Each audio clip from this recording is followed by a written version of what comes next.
Amigos de Controversia, muy buenas noches. Gracias por estar con nosotros. Hoy con un programa especial a propósito de que estamos a unos días de que concluya el presente año. Queremos ofrecer a ustedes este espacio en el que abordaremos algunos de los temas más importantes de la presente administración de Enrique Peña Nieto y particularmente en su cuarto año de gobierno. Cuarto año en el que, dicho sea de paso, la calificación del primer mandatario ha continuado a la baja. Así, queremos tocar el análisis por lo menos de 4 momentos de el 2016, en los que Peña Nieto acaparó la atención de los mexicanos. Iniciamos justamente con aquel momento en el que ofreció disculpas, en el que pidió perdón a propósito de la Casa Blanca. Hoy he decidido dirigirme a todos los mexicanos, porque ustedes tienen el derecho de conocer la verdad. Yo no tengo nada que esconder. El presidente Enrique Peña Nieto ofreció disculpas al pueblo de México por el escándalo de la Casa Blanca. Reconozco que cometí un error. No obstante que me conduje conforme a la ley, este error afectó a mi familia, lastimó la investidura presidencial y dañó la confianza en el gobierno. El primer mandatario pidió perdón en el marco de la promulgación del Sistema Nacional Anticorrupción. Previo al anuncio, el secretario de la Función Pública, Virgilio Andrade, presentó su renuncia al cargo. El mismo día, la Presidencia de la República reveló que Angélica Rivera devolvió desde 2014 la Casa Blanca a la empresa inmobiliaria. Yo no puedo permitir que este tema ponga en duda mi honorabilidad y, sobre todo, que se pretenda dañar a mi familia. Entre otras medidas, el Sistema Nacional Anticorrupción crea un fiscal especial y endurece las sanciones.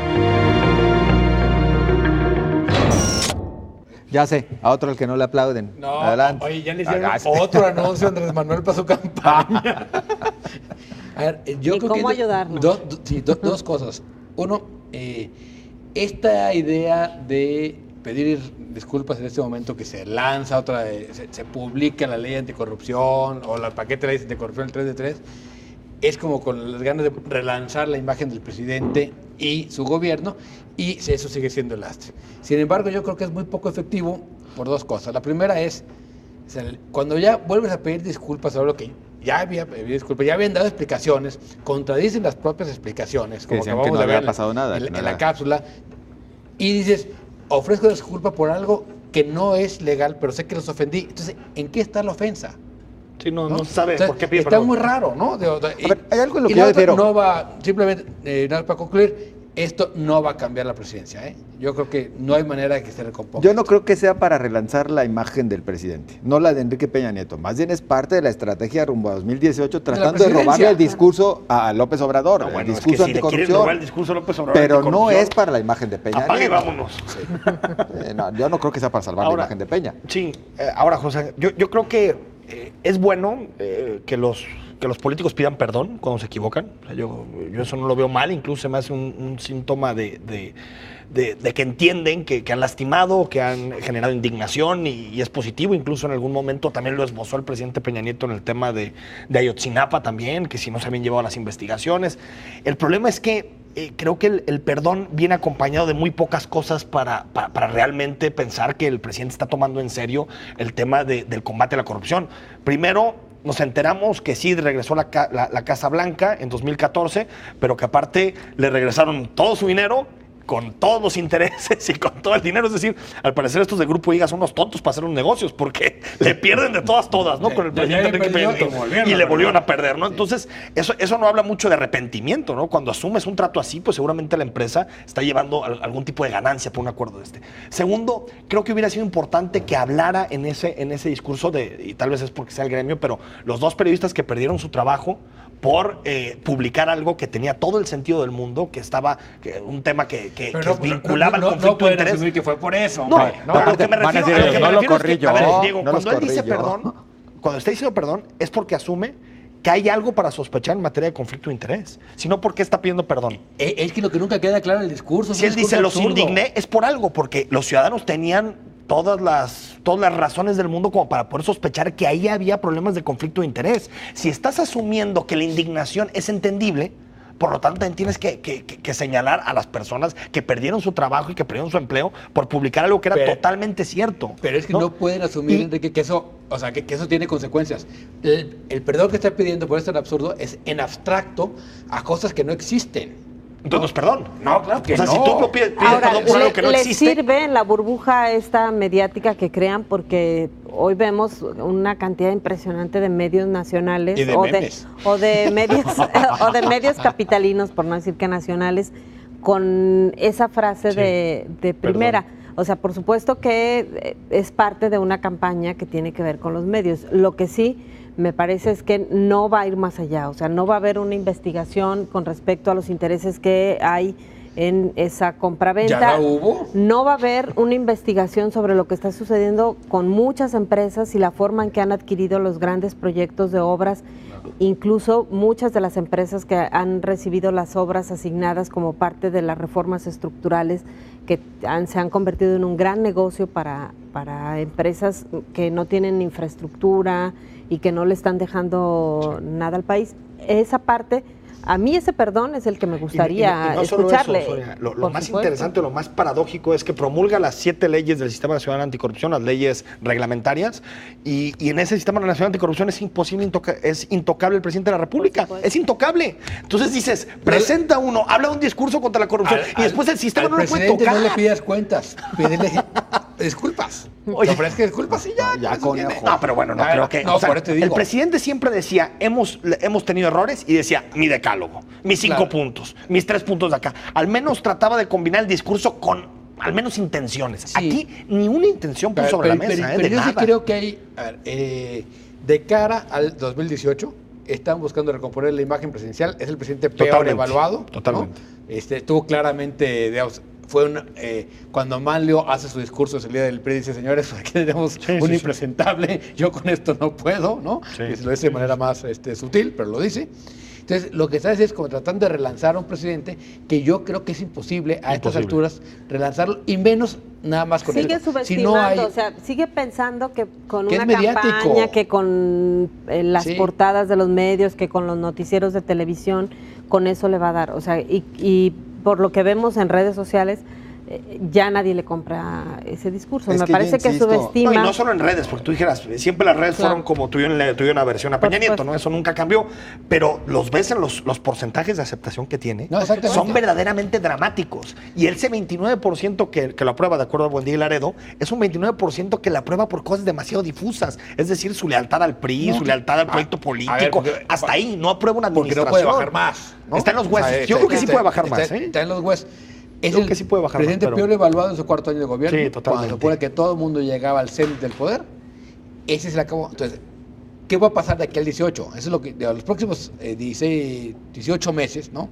Cuando realmente termine su poder, creo que va a ser un presidente muy débil, más débil que Fox, que fue un presidente débil al final de su periodo, y más débil que Zedillo. Nada más puntualizar algunas cosas. A ver, mencionaban que el presidente ya pidió disculpas y por lo tanto se abre una investigación. No la van a abrir, pero sobre todo por algo. Él no reconoce que hubo algún posible delito. Él dice que fue un problema de percepción que no supo atacar. Él y su gobierno no supieron atacar. Es decir, ahí se protegió diciendo, lo único que hubo fue un problema de percepción por parte de los ciudadanos de indignación acerca de este tema. Que los indignó, pero dice, yo pido perdón por algo que no hice, pero a ustedes los indignó. Pero a ustedes les indignó. Entonces, por eso, pues ahí muere. Disculpen. ¿De qué se trata, no? Bueno, pero por la otra parte, yo insistiría, no están rescatando la imagen de Peña Nieto. Están jugando, empezando a trabajar para rescatar algo para el PRI rumbo al 2018. Quieren rescatar la imagen de la presidencia. Con este mensaje. ¿No? Bueno, seguramente para rescatar él dijo la investidura. Él lo citó. Pero les interesa ahora 2018. Pero no hay acciones concretas. También, y lo dijiste. Porque tampoco va a tener tiempo para cambiar nada. ¿Pero qué va a seguir? Pues la detención de varios que han delinquido y seguramente va a haber de todos los congresistas van a seleccionar gobernadores. Ahí vienen no sé si detención, pero al menos empieza proceso. Con las acciones de inconstitucionalidad en Quintana Roo y en Veracruz. Pues manda un mensaje que tampoco es demasiado. Dicen, ustedes se están blindando para que no les pegue el Sistema Nacional Anticorrupción. Oiga, presidente, ¿y usted? O sea, los temas de anticorrupción no le está golpeando. Y que queda clarísimo, lo platicamos del otro programa con Enrique Ochoa Reza. Tú decías, Diego, Ochoa Reza llega a ser un secretario más del gabinete. Yo diría que Ochoa Reza llega a ser incluso un Rubén Aguilar, un vocero, digamos. Ni siquiera estaríamos hablando de un ¿Tú secretario. crees que mañana va a decir lo que el presidente Peña quiso decir? Yo creo que va a tratar, yo creo que va a tratar de enderezar la relación con medios de comunicación, tener un discurso distinto, pasearse por algunos programas de televisión, tener más presencia y tratar de reencauzar, no a Peña Nieto, al proyecto presidencial. Sin duda un tema que ha traído consigo al presidente mayores problemas, mayores complicaciones para su administración y una calificación siempre a la baja fue el de la Casa Blanca. Una vivienda que, por más que se ha dicho, fue adquirida por la primera dama, pues simplemente no se ha llegado a los argumentos suficientes para sostener el que no se trate de una dádiva, que no se trate de un hecho que pueda constituir algún ilícito para la presente administración. Así pues, el primer mandatario quiso ofrecer disculpas, mas nunca dijo, ni él ni su señora esposa, que en definitiva se desharían de esta vivienda. Y con esto nosotros tenemos que ir a una pausa, enseguida regresamos, pues hay mucho más en este análisis especial del cuarto año de gobierno de Enrique Peña Nieto.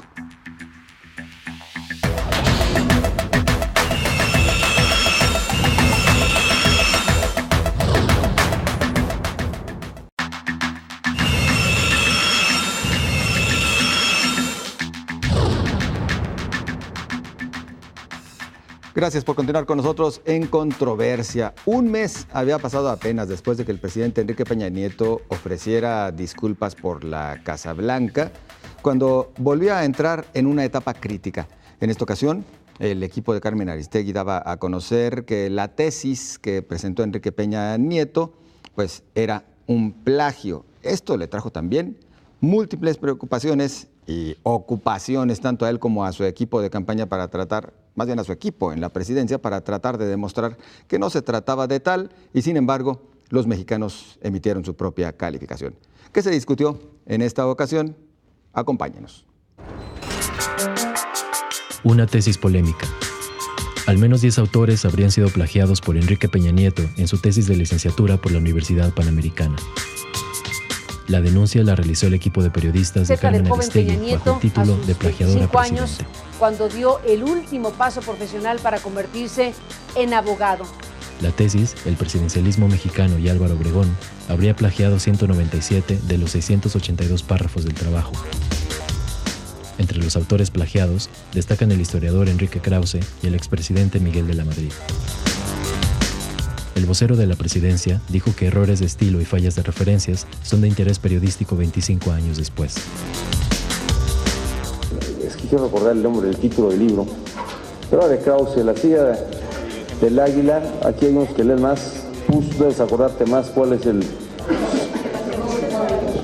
Hay uno que después salió que eran las mentiras sobre el libro de este libro. Bueno, ahí tiene usted y la pregunta que les hacemos a través de nuestras redes sociales. 25 años después de la tesis del presidente Enrique Peña Nieto, ¿este hecho debe ser de interés nacional? A ver, por supuesto que sí. A mí más bien me sorprende los que dicen que no es tema, ¿no? Los que creen que el plagio no es algo grave. No, es como Fox, no es tema. No es tema. Los 3 de 3 que dijo que era una mamada. Es mamada. Pero esto no es una mamada. O sea, yo sí creo que cuando una persona que es capaz de plagiar 30% de su tesis, ¿no? Ahora yo creo que el problema de la investigación es, ¿y el otro 71 quién lo escribió? No hemos cachado las fuentes. Pero bueno, no habla de... A ver, por supuesto que no es un delito grave por el cual debería ir al bote, pero sí habla de la calidad moral y de los límites morales de una persona, ¿no? Y a mí lo que me parece que sí es muy grave y que sí es muy importante que como mexicanos lo sepamos. Así es. No, evidentemente es una expresión de deshonestidad intelectual, hay que decirlo así, es un robo intelectual de ideas. Así, eso es el plagio en términos, digamos, es robo de ideas, ¿no? Al cual, sin más que decir, por supuesto que no es un delito grave, no está penado en esos términos, pero, digamos, en cuestiones académicas, bueno, ahora la gran mayoría de las universidades, el plagio se castiga por lo menos con la reprobación de un curso, o en el caso de una tesis vas para atrás y tienes que volver a hacer el expulsión el documento, o expulsión. Es decir, ¿sí? las penas ahora que hay sobre el tema del plagio son bastante fuertes ya, digamos, en la gran mayoría de las universidades. Obviamente cada una de estas tiene maneras distintas de sanción, algunas más fuertes, algunas quizá un poco más, digamos, flexibles, pero en todos los casos es condenable, ¿no? Y esta deshonestidad intelectual, bueno, sí te habla de una manera de ser, de ciertos valores que tienes o no, y que por supuesto es un asunto público. Si nos comparamos con otros países, este tipo de, digamos, descubrimientos en otras naciones ha sido motivo de renuncia. En Hungría, de autoridades de alto nivel. En Alemania también. En Alemania, sí, donde finalmente les demuestran este tipo de cosas y los señores renuncian al día siguiente. Es que pierdes. Fausto Alzati renunció. Claro, sí. en nuestro propio país es que ha habido casos, ¿no? Pierdes credibilidad. Y claro, es que hay países en donde la credibilidad importa. Entonces, no. Que renuncie Peña. Pero hay países donde importa. Que renuncie Peña. Too late, ¿no? No, a ver, yo que termine, por favor, pero que termine. Yo sí creo que debe haber, y eso es algo que tenemos que discutir en el país, un mecanismo para revocar mandatos, porque yo creo que ya lo de Peña es... Por lo menos que se le revoque el título. Que se le revoque el título, al menos, ¿no? Por la Panamericana. Pero ¿qué repercusión tendría si se le revoca el título? Ninguna, porque no es requisito. En términos legales, ninguna. Y qué bueno. Porque no está en la Constitución, no está como requisito para ser licenciado. Sí, y no aparece, no firma como licenciado Enrique Peña Nieto. Según yo no. Es el ciudadano. Pero bueno, yo creo que eso es Enrique Peña Nieto. Yo creo que eso es inútil discutirlo porque no es ni siquiera un requisito para ser presidente. Sí. Incluso, por ejemplo, hay otros países como Lula, que fue presidente y nunca había tenido un título. Es decir, no creo que sea muy relevante. Lo que sí creo que es relevante y nos pinta de cuerpo entero es que el país reaccione tan dividido ante estas cosas. O sea, que haya realmente una parte de la opinión pública que crea que esto es más bien un chisme de lavadero de Carmen Aristegui que un asunto serio. Oye, tu presidente... el presidente de la República plagió una tercera parte de su tesis. Estuvo de acuerdo con este tipo de deshonestidad. Y después sale la respuesta de la presidencia y dice que es un asunto de estilo. Es decir, su estilo es no citar. Es que su estilo es robar ideas. Claro, tocas un tema muy importante. No puede ser medio honesto o un poquito honesto. No. Fue deshonesto. Exactamente. Claro. A ver, ¿qué es la cuestión de estilo? Que yo creo que vale la pena. O sea, en las normas de estilo es lo que dicta, digamos, una editorial, en este caso la Universidad Panamericana, de cómo se debe citar. Entonces, no es un problema de estilo, no es que haya citado mal. Es que no citó. Él no citó. ¿Sí? Entonces, un problema de estilo es que en vez de poner Krause como Enrique, haya puesto Enrique Krause, ¿no? Sí. O en vez de poner página tal, en lugar pone de tal, ¿no? O el Ibit con el Confer lo puso al revés. Por un lado por ¿sí? Eso es estilo. Ese es estilo. Entonces, no es un problema de estilo, es un problema que no citó y que párrafos completos de otros autores los presentó como si fueran como suyos. propios. Eso es un robo, ¿no? Tal cual, no hay otra manera de llamarlo. Entonces, páginas completas. Decir, cuando la excusa es más idiota que la verdad, pues mejor digan la verdad, ¿no? Aunque también en la clase política está bastante normalizado el plagio. En Jalisco tenemos una cantidad impresionante, ¿no? En el está el Congreso caso se plagian todo, de ¿no? Jaime Prieto, de Raúl Vargas, de Enrique Velázquez, de la diputada de Movimiento Ciudadano Verónica Delgadillo, que ni siquiera le cambió la tipografía, copió y pegó, claro. Sí, por supuesto. Ahora, por eso lo digo, yo creo que no es un asunto de los políticos. Claro. Digo, porque estaría fácil decir, es que los políticos son los que plagian. No, plagiamos bueno, todos, compramos piraterías. Claro. Es decir, esta cuestión de la propiedad intelectual tampoco la tenemos muy claro, ni el respeto a las ideas, porque es un valor intangible, es un asunto intangible. O sea, la gente le dice, pues, ¿qué tiene de malo si le agarré una idea a este autor? No le estoy haciendo ningún daño, ¿no? Creo que todavía ni siquiera tenemos esa idea de lo que significa este tipo de cosas que tienen que ver muchísimo con propiedad intelectual. Y otro elemento que también veo es que la clase política reaccionó con timidez, sobre todo los partidos de oposición, que era para destrozarlo. En otro país lo destrozan, le arman una comisión de investigación en ese momento en el Congreso. No, piden su dimisión. No, es que aquí también ellos saben que si se empiezan a checar sus tesis, tal vez también se meten a la fiesta, entre políticos no se ven las tesis. Exacto, ¿no? Entonces dicen, mejor ni le movemos, ojalá este asunto se vaya lo más rápido posible. Yo lo que desde el lunes vengo preguntando es, ¿y ahora qué sigue? Es decir, sabemos que este presidente, que Enrique Peña Nieto, va a terminar el sexenio en el peor nivel está en un tobogán del descrédito que quién sabe dónde. Pero ¿qué sigue realmente? Porque aquí, al final de cuentas... Fíjate lo paradójico, José Ángel. tiene una popularidad que el que más abajo lo pone en el 20 de aceptación y en el que lo pone más alto ya en el 25. 25 cuando mucho. Y tiene la mayoría en la Cámara de Diputados, que es una cuestión muy paradójica. Tiene con el Partido Verde y con el PANAL, tiene el 53% de la representación. Es decir, hay una distorsión muy clara. La ciudadanía tiene un rechazo completamente del proyecto presidencial y a pesar de eso tiene una gobernabilidad amplísima en las cámaras, incluso en el Senado. Es decir, está muy raro eso. Y, por ejemplo, está empezando a tratar de volver a la iniciativa con una propuesta de reforma laboral que ya se empieza a discutir y que incluso hoy Emilio Gamboa aceptó que iba a entrar en los próximos días. Ya en 1 de septiembre inicia la sesión ordinaria, iba a entrar. Y yo creo que el presidente está ya en desesperación, queriendo ver cómo retoma la iniciativa, cómo vuelve a tener cierto sustento político, cómo nos tomamos en serio su sexenio. Y creo que puede hacer peores cosas que las que están ahorita. Imagínate una reforma laboral que si va como dice, significaría que el pensionado tenga que aportar más a sus pensiones, más flexibilidad en el mercado laboral, menos protección al trabajador. Es decir, yo creo que ya está en un momento en el que lo más sano sería que el presidente diera un paso al costado, cosa que en México no va a pasar. Bueno, a ver, si no va a pasar al costado, pues por lo menos navegue, ¿no? Que no haga peores cosas. Aquello de calladito. Oye, te ves más bonito. Está como los boxeadores. Me parece que un golpe como este del plagio no hubiera sido tan fuerte si hubiera sido antes firme, ¿no? de la Casa Blanca y del Departamento de Miami. O sea, me parece que el problema es lo golpeado que está y que ya no hay manera. El golpe que los va a tumbar no necesariamente es el más fuerte. Exactamente. No, lo que pasa es que en esta tobogán de descrédito, por supuesto que esto lo único que hace es aventarlo todavía más para abajo. El asunto es dónde vamos a acabar. Pero, y nos faltan 2 años y cacho de la canción. Como diría el Buki. ¿Dónde vamos? Sí, como diría el filósofo Marco Antonio Solís. Pero aparte, no lo citó, ¿eh? Tú dirías es un presidente multifacético que sabe, digamos, salir de las crisis, pero ya demostró que no. Que cada crisis sigue escalando. Tú lo pusiste en alguna columna. No, se sabía nada más una canción que lo tocaba muy bien, que es la de la agenda legislativa. Cada que tiene un problema recurre a una iniciativa legislativa. Es que cuando empezó Peña Nieto decía que tocaba por nota. Y luego nos dimos cuenta que no sabía una canción.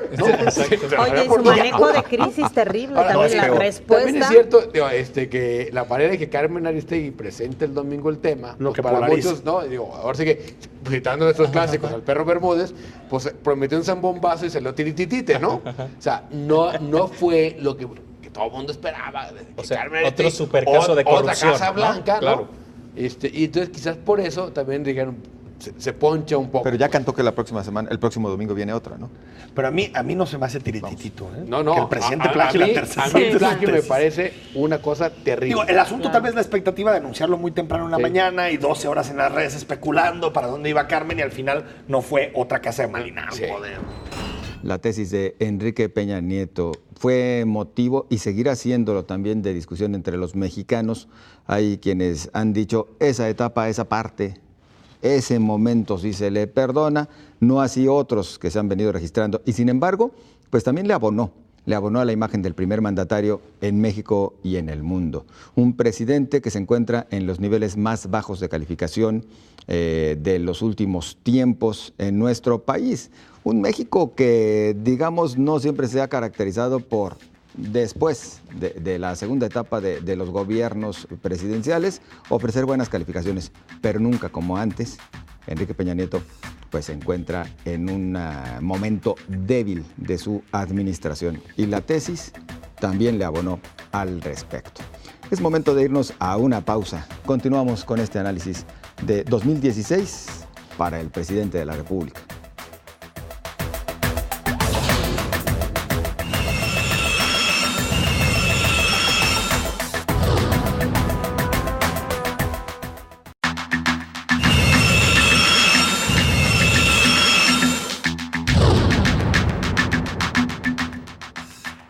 Gracias por continuar con nosotros en este especial acerca de Enrique Peña Nieto en el 2016. Fue en septiembre cuando, en el marco de las campañas presidenciales en los Estados Unidos, Enrique Peña Nieto, a propuesta de su entonces secretario de Hacienda, Luis Videgaray, lanzó una invitación sui generis a los dos candidatos más fuertes a la presidencia de los Estados Unidos para que visitaran México. Fue exclusivamente Donald Trump quien la aceptó y quien marcó la pauta para definir el día y las condiciones en las que realizaría esta visita, en las que se le otorgó trato como jefe de Estado. Esto también le trajo bastantes críticas al primer mandatario y fue igualmente motivo de análisis aquí en Controversia. La visita y el desaire Peña Nieto. El candidato republicano a la presidencia Donald Trump aceptó reunirse con Peña Nieto y estalló el debate. Prácticamente todos los sectores del país repudiaron la visita de Trump, calificado como un error histórico. Peña estableció tibiamente su posición respecto al tema migratorio, mientras que Trump insistió en sus ataques. Peña Nieto aclaró que lo invitó por el bien del país y afirmó que México no pagaría el muro que anunció Donald Trump. En medio de esta polémica, la candidata demócrata Hillary Clinton rechazó reunirse con Peña Nieto. Y vaya que ha sido el tema también de los últimos días, esta visita de Donald Trump. La pregunta en Canal 44 en Controversia es: ¿crees que fue vergonzosa la visita de Donald Trump a México por invitación del presidente Enrique Peña Nieto? Bueno, esperamos tu participación. La fue vergonzosa, muy vergonzosa o extremadamente vergonzosa. Sí, son de esas cosas ¿cuándo que... empezamos, Enrique? Pues sí, respondiendo a la pregunta, fue una vergüenza, yo diría histórica, ¿no? Estas cosas que van a pasar y se van a discutir. El come si te vas es cosa de mucho bebés. tiempo. Sí, eso es vacilada, ¿no? Junto a esto. Porque fíjate, se suele discutir mucho en términos de la identidad y la ideología de los simpatizantes de los partidos. En el PRI, incluso en el PRI, sigue quedando una base nacionalista muy fuerte. Incluso en el Partido Revolucionario Institucional, cuando tú hablas con priistas de cepa, es pues forjados en el nacionalismo revolucionario, y estas cosas de someterse a Estados Unidos y de hacerlo tan claro y tan aparente en una conferencia de prensa, se ven muy mal. Y si tú ves las encuestas, incluso en identificación partidista, ves claramente que la caída también muy pronunciada de la aceptación del presidente también ha venido al interior del PRI. Al menos 25 puntos en los últimos 2 años. Ha caído la identificación con el PRI junto con la caída de Peña Nieto. Está arrastrando al PRI Peña Nieto. Y creo que esto es también fruto del tema que discutíamos en el segmento anterior, que tiene que ver con la desesperación que tiene Enrique Peña Nieto de encontrar un tema, una iniciativa, una política pública que le dé otra vez, digamos, que pueda subirlo a la plataforma y colocarlo en la palestra política. Se siente tan acosados por un tema, por otro, el perdón no le salió, todas las discusiones que ha habido, reformas no le están saliendo, que creo que intenta de alguna forma innovar con este tipo de cuestiones. Lo platicábamos la semana pasada que salíamos y decíamos, ¿será que dirá no al muro, que se pide perdón al pueblo mexicano? Trump, nunca pensamos que las cosas iban a salir tan mal como le salió en ese día. Es que yo creo que es una sucesión de errores, ¿no? Evidentemente que la primera es invitarlo, ¿no?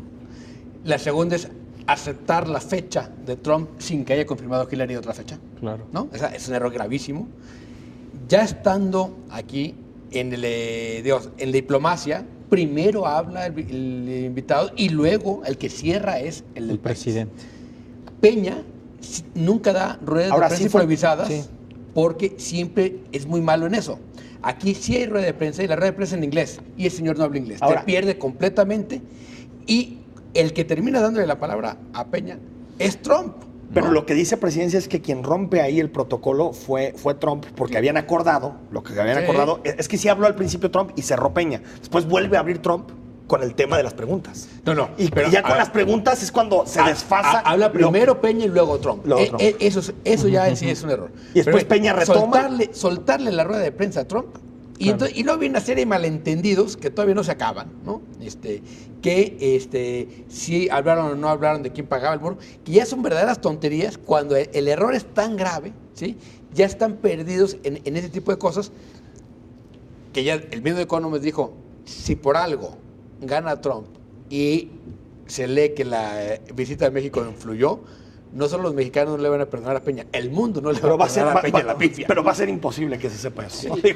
A ver, Mira, entonces si gana Trump se lo van a cobrar. Se lo van a cobrar, pero no es tan influyente creo que sea como para que realmente por esta visita de Trump a México gane. No, pero en México pega más que allá, totalmente. Pero si gana Trump, nadie se lo va a perdonar, ¿eh? Claro. Sí se la van a creer que tuvo influencia. Algunos.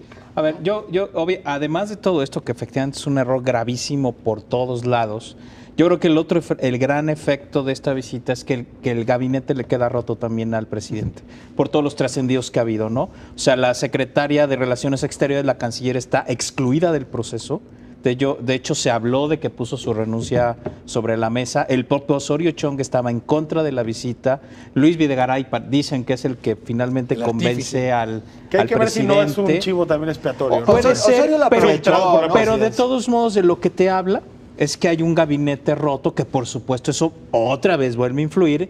O sea, tienes una administración con una bajísima aprobación social, tienes un error gravísimo en términos políticos y además tienes un gabinete fracturado. O sea, ¿cómo vas a llegar al 2018? Ese es el gran, digamos, el gran problema. Pero ahora, Jorge, y lo que me parece aún más torpe es la explicación de que lo que quería hacer México era mandar un mensaje de calma a los mercados, porque si ganaba Trump, o si gana Trump, México podría tener un impacto en sus finanzas y podría tener un impacto en la relación comercial. Se me hace tonto porque en realidad lo que sabemos realmente es que si gana Trump, el impacto financiero al sistema global en los primeros días después de que gane va a ser monumental.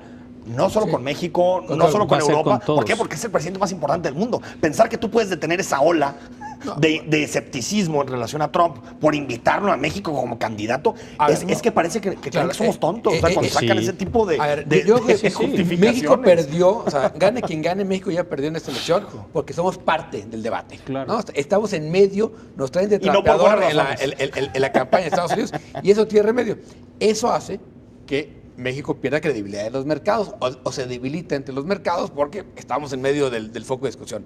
Ahora, de ahí a pensar que invitando a Trump iba a moderar su discurso cuando lo que tiene que hacer él es radicalizar el discurso porque va abajo.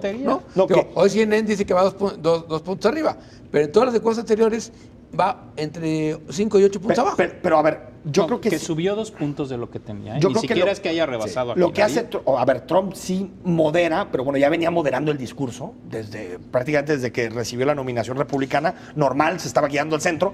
Lo que yo creo que la presidencia esperaba es que hiciera un gesto. Sí. O sea, traerlo a México, entendía la presidencia, va a ser un gesto. No, digamos así como Muchos decir... gestos. No, pero digamos un gesto político en el sentido de decir, ¿saben qué? Sí, vamos platicándonos y sí entiendo que podemos tener una comisión bilateral para saber exactamente qué va a pasar con la frontera. Algo de eso. Y pues la presidencia en realidad entonces no conoce a Trump. Trump lo que necesita ante buena parte de sus electorados es reafirmar que Estados Unidos como imperio le va a imponer un país subordinado con un muro. Cuando va a dar el discurso clave en Arizona. Entonces, él sí me dio el timing. Claro. Y la presidencia a él le fue re bien. Él dijo, quiero ir, pero tal día, tal hora. Oye, verse como presidencial. Con el país que más has ofendido en las últimas semanas, ¿no? El único, o sea, el mensaje que mandó es, ven, sí los puedo traer en un puño. Claro. Sí. ¿no? O sea, sí puedo dominar a estos perros de abajo, ¿no? Hillary Clinton declina. Realmente está, como algunos dicen, molesta con México, con Peña Nieto. Hillary es una de las mujeres enojada. más pragmáticas que hay en el mundo diplomático. Se conoce su forma de operar.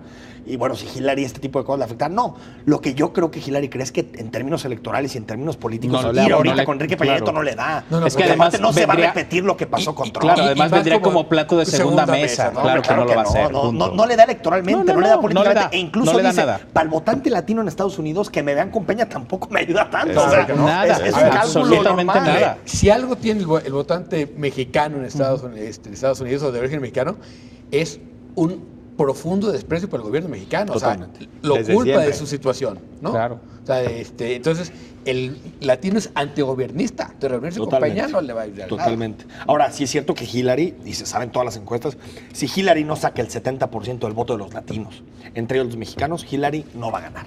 Necesita ganar 7 de cada 10 votos de los latinos y 7 de cada 10 votos de las minorías raciales en Estados Unidos, si no se le complica muchísimo. Y regresando a esta visita de Trump, ¿sí le da a Trump esta visita a México voto latino? No. No, creo que voto latino no. Yo creo que refuerza su voto blanco. Sí, es el voto más tradicional, no más convencional. Leía hace un par de días una crónica en el Washington Post de algunos votantes latinos afectos directos con Donald Trump, y lo que decían es, a mí me enseñaron, y hasta pusieron la frase, a mí me enseñaron que cuando uno llega a la casa, cierra la puerta, como diciendo, nosotros ya estamos adentro y tampoco queremos que se vengan más olas de migrantes. Hay un migrante que piensa así, que dice, ya tengo mi vida hecha, ya no quiero más competencia, y entiendo que ese votante, pero como porcentaje, todas las encuestas nos dicen que es bajísimo, que estamos hablando que Trump está llegando al 10 o 12% del voto latino y al voto mexicano. Es muy complicado, y este tipo de cosas refuerzan su voto duro. Y la La respuesta de Sí, Hillary, al contrario, sí va por el voto latino. Dice, no vamos a construir un muro, sino un gran camino hacia la ciudadanización de aquellos que aportan la economía norteamericana. Claro. ¿no? O sea, ella aprovecha muy bien, sabe qué decir, y yo creo que el voto latino, a la única que le dio fue a Hillary, ¿eh? Sí. Y algo que le deja Sí, también, creo, totalmente de Obama, acuerdo. ante una parte de, por ejemplo, hay una parte de trabajadores demócratas que no están muy a favor de la migración, que son votantes demócratas, sobre todo vinculados a los sindicatos de una parte de la zona industrializada de Estados Unidos. Lo que sí le deja es que Obama ha sido uno de los presidentes que ha tenido más mano dura con los migrantes y con las deportaciones de la historia de Estados Unidos. Entonces también Hillary está utilizando un discurso, digamos, suave en términos de atracción, pero también dice, si tenemos que utilizar la mano dura, lo utilizamos. Bien. Entonces, ya para concluir con este tema, Mira, yo creo que hay un tema que apareció además en el discurso que pasó un poco desapercibido por todas las pifias posteriores, pero en lo que coincidieron Peña y Trump es en el discurso en contra de los centroamericanos, ¿eh? De hecho, hay una frase de Trump que dice, México y Estados Unidos compartimos el problema de la migración. Sí, cierto. Y entonces, ahí yo me temo que esto pueda ser también levantar en México una ola anti-migrantes centroamericanos. Que ¿no? ya y que el hay- muro se vaya al suchate, ¿eh? Que ya hay que algunos... quieran recorrer. No como muro, pero sí como sellar la frontera del suchate. Que más de lo que ya está, porque o sea, esa frontera Que ya hay está bastante algunos cerrada. sectores conservadores en nuestro país Que que lo lo piden. señalan, más bajito, porque no es políticamente correcto, pero que señalan los problemas de los migrantes centroamericanos. Y que viene desde los Guadalajara. 90, ¿eh? Sí, Desde sí, que sí, se no empezó a es un discutir tema el CLC, estaba claro que eso habría que discutirlo en algún No, momento. y hay muchos estudios que se han hecho al respecto de que México tiene medidas mucho más severas para los centroamericanos que arriba, veces en Estados Unidos. O sea, o sea, esa frontera ya está muy militarizada, ya está muy cerrada. Cerrarla más sería, inhumano. Claro. A toro pasado y después del triunfo de Donald Trump en las elecciones presidenciales de los Estados Unidos, hay quienes consideran que tal vez, de alguna manera, México la libra gracias a esa visita en esta relación que pinta ríspida, que pinta complicada, que tendrá bastantes tropiezos y sin embargo, pues hay quienes aseguran a estas alturas que la invitación a Donald Trump por parte del presidente de la República, pues abre un espacio para el diálogo, para la negociación, para el entendimiento. Hay quienes sostienen que pese a ello, pues nada cambiará. Seguramente usted tiene su propio criterio y ya lo veremos al paso del tiempo. Continuamos enseguida.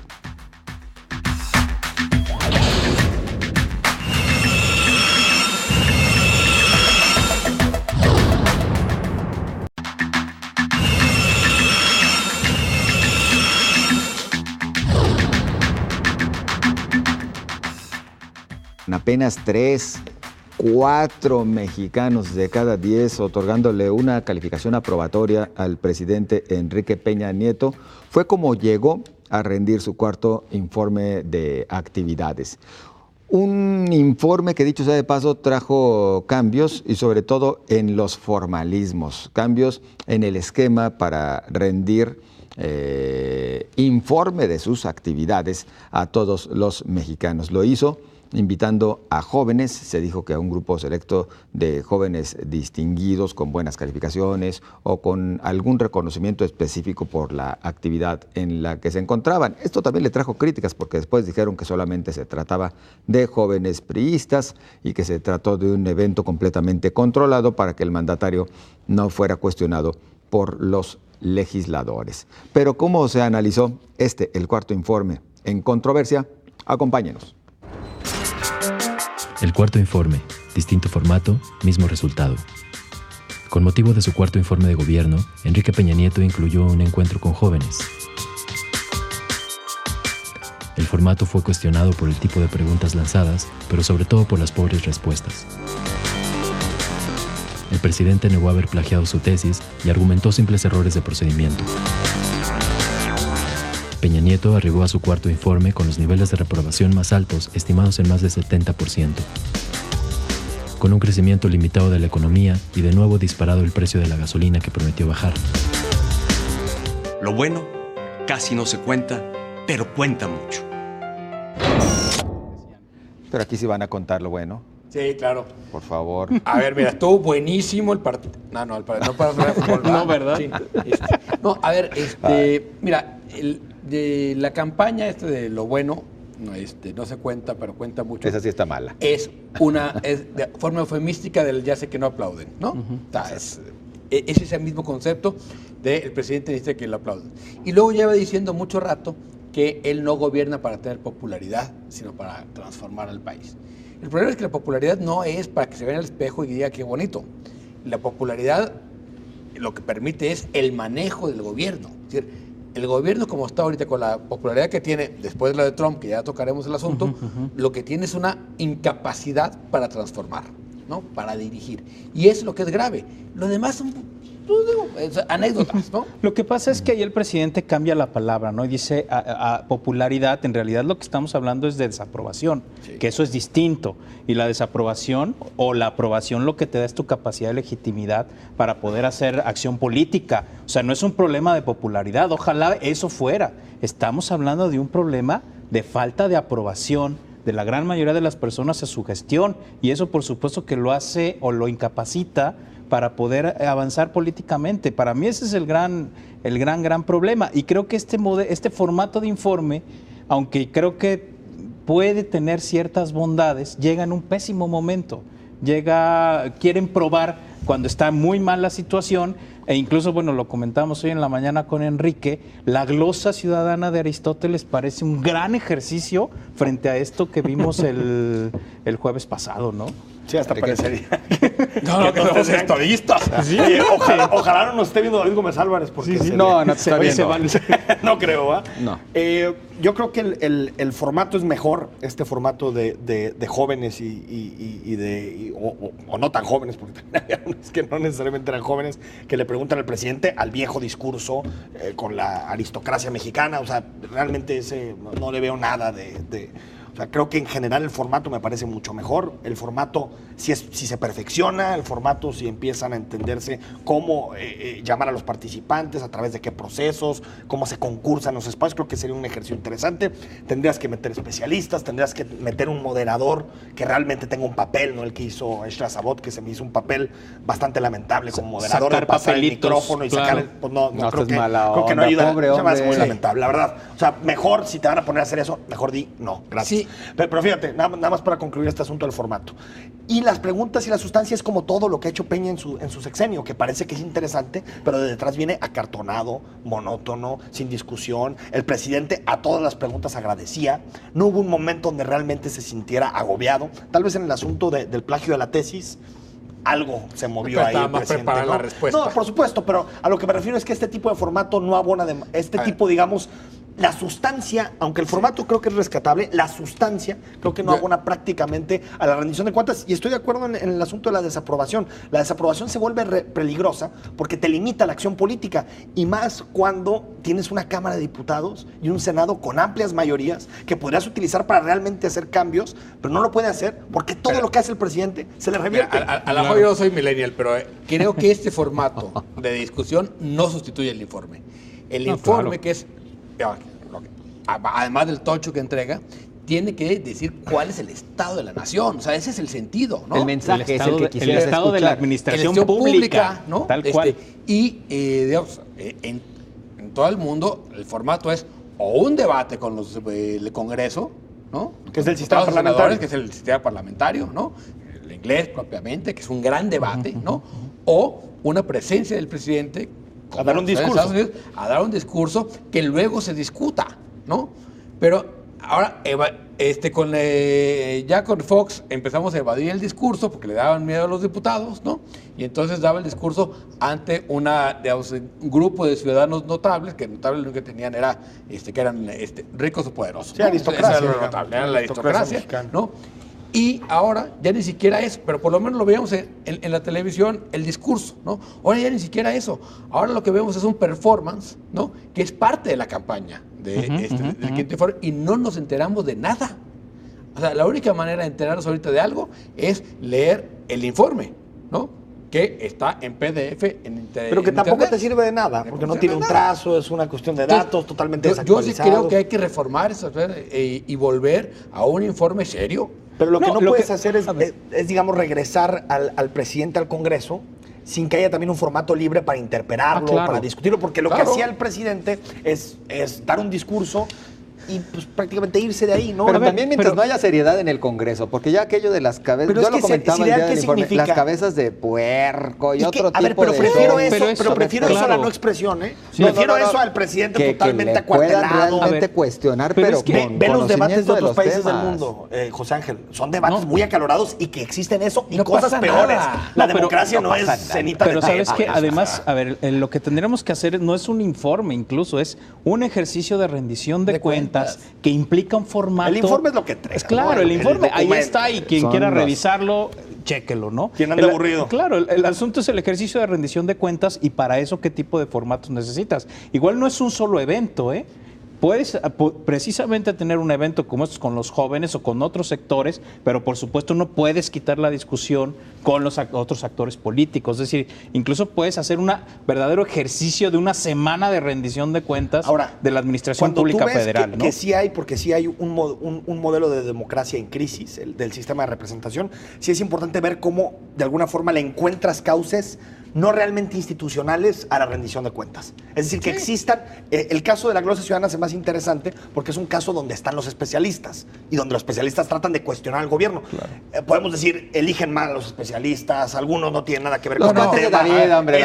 Es demasiado elitista, es demasiado elitista y no tiene que ver con la gente. Los secretarios no responden y no pasa nada. Sí, a lo que me refiero es que tienes que apretar eso, pero creo que sí tienes que encontrar formas no institucionales de rendición de cuentas. Sí. Para tratar de decirle a la gente, también te estoy hablando a ti, no solo al PRD, no solo al PAN, no solo al Verde, sino a la gente. No evita que el presidente dé un discurso, yo creo que es un discurso muy importante. Y que después las bancadas interpelen. ¿Dónde estamos y hacia dónde vamos? Pero que el presidente responda, porque puede dar su discurso, se va y se acabó. Sí.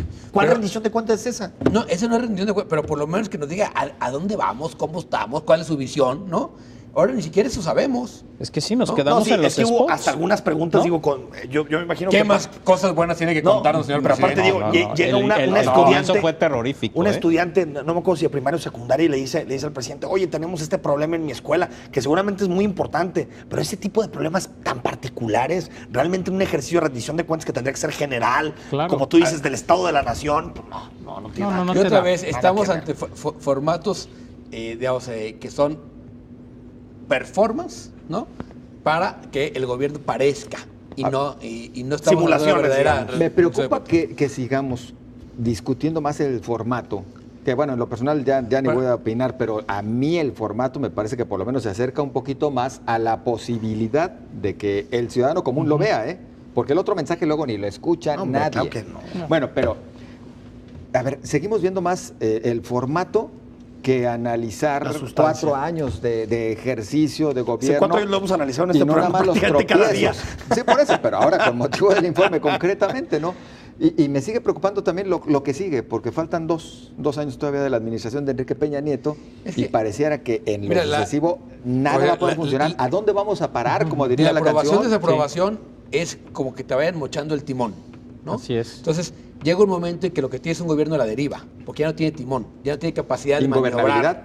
No es ingobernabilidad, porque digamos, el país sigue. Está el Estado que soporta, ¿no? Está el Estado, pero el gobierno no tiene rumbo, ni posibilidad de cambiarlo.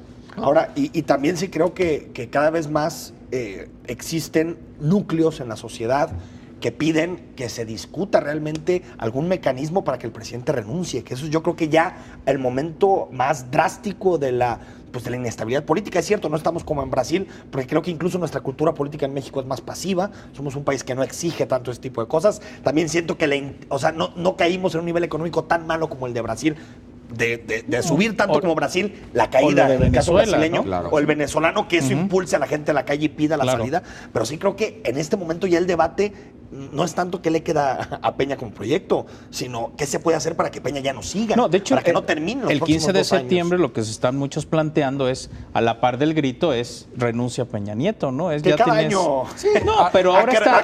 Pero ahora sí tiene una particularidad, ¿no? O sea, sí hay un elemento clave. Hace 4 años, cuando lo de Yotzinapa decía, bueno, está bien como eslogan político, pero no lo tomamos en serio. Hace 2 años. O sea, hace 2 años, ¿no? ¿Ya lo tomas en serio? Sí. Yo creo que... No, ahora ya ahorita te diría... Exactamente.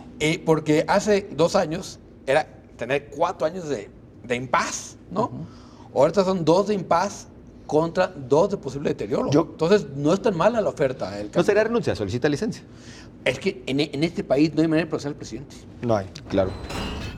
Un cuarto informe en el que el presidente Enrique Peña Nieto respondió a la mayoría de los cuestionamientos, en los que también habló de la Casa Blanca, habló de cuando ofreció disculpas, habló de algunos de los temas que se han venido tocando en este espacio, incluida también la tesis, y sin embargo, bueno, reiteramos, pareciera que no alcanzó a satisfacer, no alcanzó a llenar la expectativa de la mayoría de los mexicanos y particularmente de los analistas políticos. Así las cosas, pues, en este 2016 para el presidente de la República, Enrique Peña Nieto.